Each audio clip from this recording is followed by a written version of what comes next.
الحمد للہ رب العالمین والعاقبۃ للمتقین والصلاة والسلام علی رسولہ محمد وعلی آلہ واصحابہ اجمعین اما بعد اعوذ باللہ من الشیطان الرجیم بسم اللہ الرحمن الرحیم وَأَتِمُّوا الْحَجَّ وَالْعُمْرَةَ لِلَّهِ صدق اللہ العظیم۔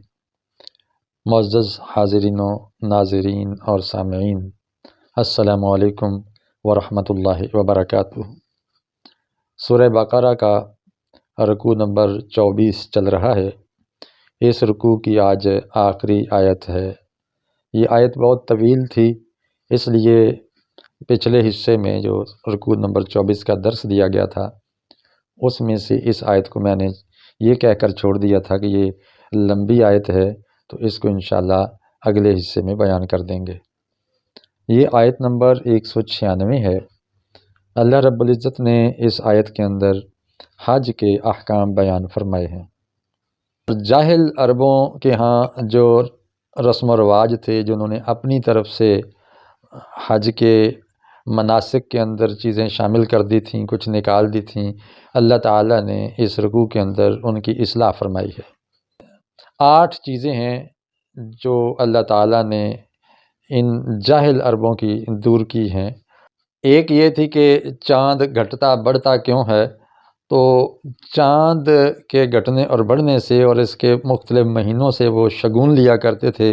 کسی مہینے کو وہ خوش قسمتی سمجھتے تھے، کسی کو بد قسمتی سمجھتے تھے، کسی کو منحوس اور کسی کو مبارک مہینہ سمجھتے تھے۔ اللہ تعالیٰ نے اس رکوع میں اس کی اصلاح فرمائی ہے کہ نہیں، کوئی بھی دن، کوئی بھی مہینہ منحوس نہیں ہے۔ نمبر 2، وہ جب حج کو جاتے تو واپس آتے تو گھر کے پیچھے سے داخل ہوتے تھے، دیوار پھلانگ کے یا دیوار پھاڑ کر، روشن دان یا کھڑکی نکال کر وہاں سے داخل ہوتے تھے۔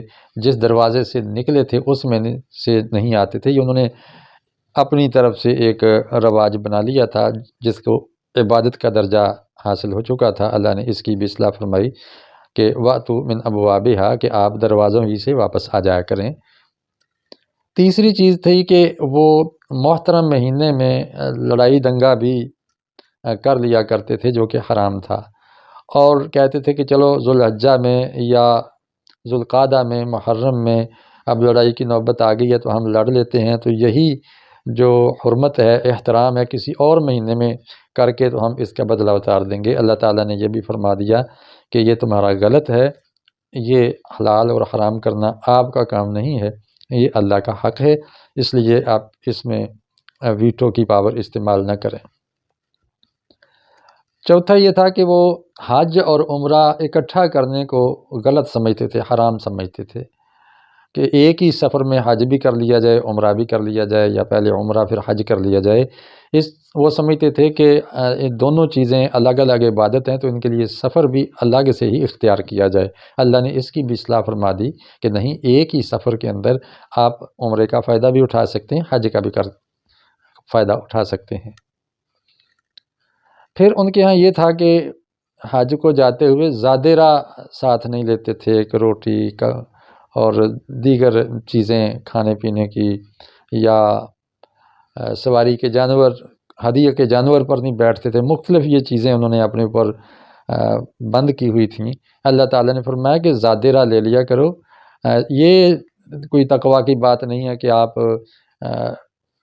خالی ہاتھ جائیں حج کرنے اور وہاں مانگ تانگ کے کھاتے پھریں، نہیں، تقویٰ یہ ہے کہ آپ خوب اپنا توشہ پورا لے کر جائیں، دوسروں کو بھی کھلائیں، اس سے آپ کے حج اور عمرے کے آداب پہ کوئی اثر نہیں پڑے گا۔ ایک اور ان کی رسم بد کو ختم کیا کہ جو بندہ حج کرنے جا رہا ہو تو وہ سفر کے اندر کاروبار نہیں کر سکتا، تجارت نہیں کر سکتا، خالص اسی کام کے لیے جاؤ اور حج کر کے واپس آ جاؤ۔ اللہ تعالیٰ نے فرمایا کہ نہیں، ایسی بھی کوئی قدغن نہیں ہے۔ آپ سفر کے دوران میں جو کہ حج کی خاطر اختیار کیا ہے، اس میں خرید و فروخت بھی کر سکتے ہیں، کمائی بھی کر سکتے ہیں، اور وہاں پر اپنے اخراجات کا بندوبست بھی کر سکتے ہیں۔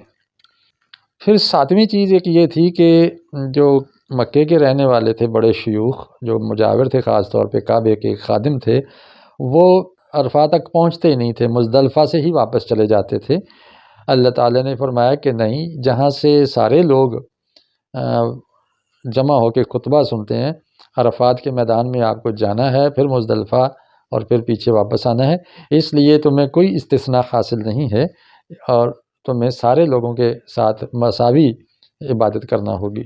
جب عرفات کے میدان میں جمع ہوتے، وہاں پہ مختلف مقامات پہ تقریریں کرتے، شعر و شاعری کرتے، اور اشعار بھی وہ پڑھتے جس میں ان کے بزرگوں کی بڑائی بیان کی گئی ہو، اور اس پر فخر جتاتے تھے، اپنی لڑائیوں کا، جنگوں کا تذکرہ کرتے تھے۔ اللہ تعالیٰ نے فرمایا کہ دیکھو، یہ جو حج کے مراسم ہیں یہ صرف ایک اللہ کے لیے ہونے چاہیے۔ اگر تم تلبیہ کہتے ہو کہ لبیک اللہم لبیک لا شریک لک لبیک، تو پھر اس کے ساتھ کیوں شرک کرتے ہو؟ صرف ایک اللہ کا ذکر ہونا چاہیے، اسی کا نام بلند ہونا چاہیے، اللہ کی کبریائی بیان کرو، بڑوں کی بڑائی نہ کرو۔ یہ کوئی 8 چیزیں ہیں جن کی اللہ تعالیٰ نے اس کے اندر اصلاح فرمائی ہے۔ آج کی آیت میں کیا ہے اس کا میں ترجمہ آپ کے سامنے پیش کرتا ہوں۔ فرمایا وَأَتِمُّ الْحَجَّ وَالْعُمْرَةَ لِلَّهِ، تمام کرو، پورا کرو حج کو اور عمرے کو اللہ کے لیے، یعنی کسی غیر اللہ کے لیے یہ سفر نہیں کر رہے، یہ اللہ کے لیے کر رہے ہیں۔ تو اللہ تمہیں اجازت دے رہا ہے کہ عمرہ کرنے گئے ہو تو ساتھ حج بھی کر لو، کوئی مضائقہ نہیں ہے۔ فَإِنْ أُحْصِرْتُمْ فَمَا اسْتَيْسَرَ مِنَ الْهَدْيِ، اب اگر حج کے سفر کے دوران میں رکاوٹ آ گئی ہے، کہیں جنگ چھڑ گئی، یا ڈاکو آ گئے ہیں، راستے غیر محفوظ ہو گئے ہیں، یا موسم کی ایسی خرابی آ گئی ہے، تمہاری اپنی صحت ایسی ہو گئی ہے کہ آپ سفر کر ہی نہیں سکتے، تو حج چونکہ ان لوگوں پر فرض ہے کہ جو اس کی استطاعت رکھتے ہوں۔ تو اب استطاعت تمہاری ختم ہو گئی ہے، جا رہے تھے، روک لیے گئے ہو، اب کیا کرنا چاہیے؟ کیا اس کا حل کیا ہے؟ ایشو تو ہے، اور میں کہ اگر تم گھیر لیے جاؤ فَمَا اسْتَيْسَرَ مِنَ الْهَدْيِ، تو جو میسر ہے ہدی میں سے، ہدی کہتے ہیں قربانی کے جانور کو، جو بھی آپ کو دستیاب ہو وہ راہ خدا میں قربان کر کے اپنے سر جو ہیں وہ مونڈ لو اور واپس آ جاؤ۔ بالکل ایسی جیسے حدیبیہ کے مقام پر عمرہ کرنے کے لیے جو نبی علیہ السلام جا رہے تھے، تو حدیبیہ کے مقام پر ان کو روک لیا گیا، مشرکین مکہ نے روک لیا۔ اس پر اللہ تعالیٰ نے ان کو حکم دیا، جب صلح حدیبیہ ہوئی ہے، اس میں طے تھا کہ اس سال آپ عمرہ کرنے نہیں آ سکتے، اگلے سال آ جانا، تو آپ نے واپسی اختیار کی اور اپنی قربانی کے جانور وہیں ذبح کیے، سر مونڈے اور مدینے کو سدھار گئے۔ فرمایا وَلَا تَحْلِقُوا رُؤُوسَكُمْ حَتَّى يَبْلُغَ الْهَدْيُ مَحِلَّهُ، اب سر کب مونڈنا ہے، بال کب کتروانے ہیں، یہ قربانی کرنے کے بعد۔ لا تحلقوا رؤوسکم، تم اپنے سروں کا حلق نہ کرو۔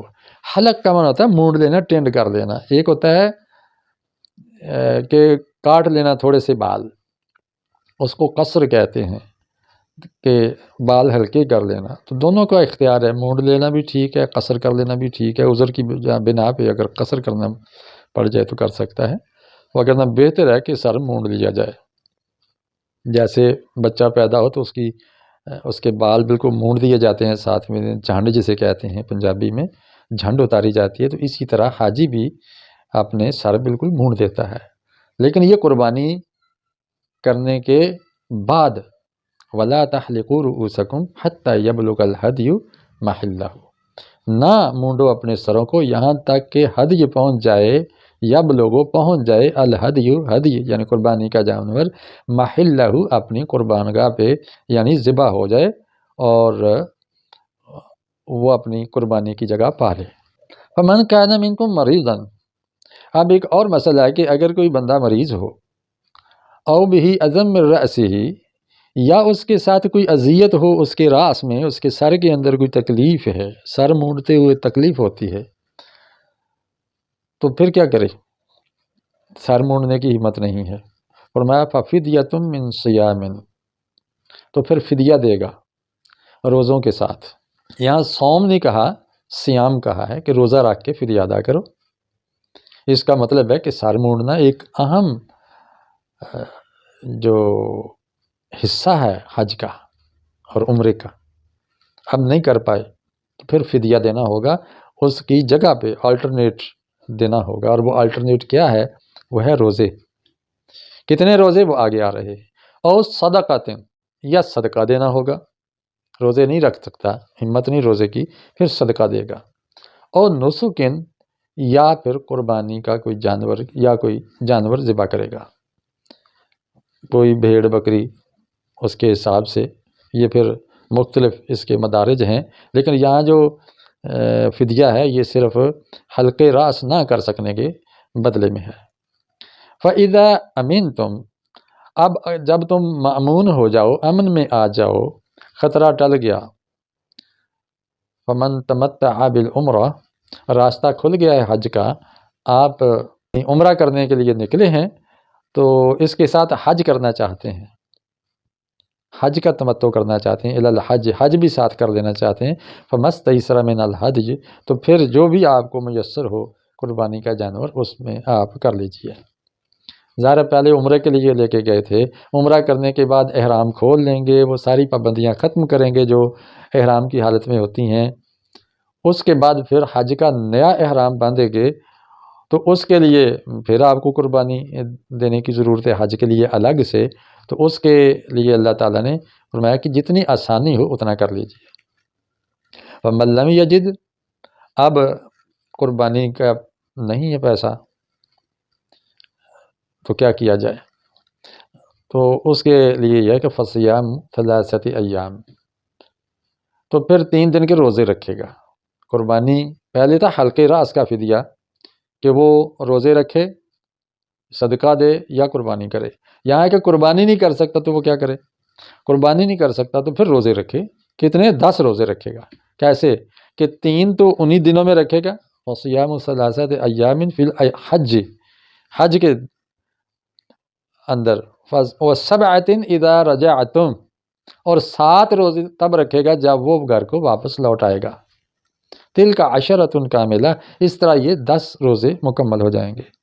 ذَلِكَ لِمَن لَّمْ يَكُنْ أَهْلُهُ حَاضِرِ الْمَسْجِدِ الْحَرَامِ، یہ رخصت اس کے لیے ہے کہ جو مسجد حرام کا شہری نہیں ہے، وہاں کا حاضر نہیں ہے، وہاں کا رہنے والا نہیں ہے، مسافر ہے، باہر سے آیا ہوا ہے، لیکن اگر وہیں کا ہے تو اس کو یہ رخصت نہیں، پھر وہ لگاتار 10 روزے رکھے گا۔ وَاتَّقُوا اللَّهَ، اللہ سے ڈرو، وَاعْلَمُوا أَنَّ اللَّهَ شَدِيدُ الْعِقَابِ، اور جان رکھو کہ اللہ تعالیٰ سخت سزا دینے والا ہے۔ یہاں دھمکی کیوں دے دی ہے؟ کہ اللہ تعالیٰ کے حکم کی پابندی دراصل ضروری ہے، چاہے چھوٹی عبادت ہو یا بڑی عبادت ہو۔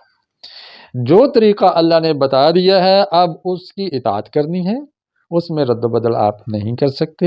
اگر کرو گے تو اپنے آپ کو بھی مشکل میں ڈال دو گے، بعد میں آنے والوں کو بھی مصیبت میں ڈال دو گے، اس لیے اپنی طرف سے رسمیں اور رواج، سختیاں اپنے اوپر مت لا دو، تو اسی میں تمہاری خیر ہے، وگرنہ اللہ تعالیٰ آخرت میں سخت سزا دے گا۔ تو یہ 196 آیت سورہ بقرہ کی آپ نے سنی اور سیکھی ہے، امید ہے کہ آپ کو فائدہ ہوا ہوگا۔ اللہ تعالیٰ اس پر عمل کی توفیق دے، ہمیں حج اور عمرے کی بھی ہمت عطا فرمائے، اور آج کے درس میں اگر کوئی غلطی رہ گئی ہے، فروگزاشت ہو گئی ہے، اللہ تعالیٰ اس سے درگزر فرمائے۔ وآخر دعوانا ان الحمد للہ رب العالمین۔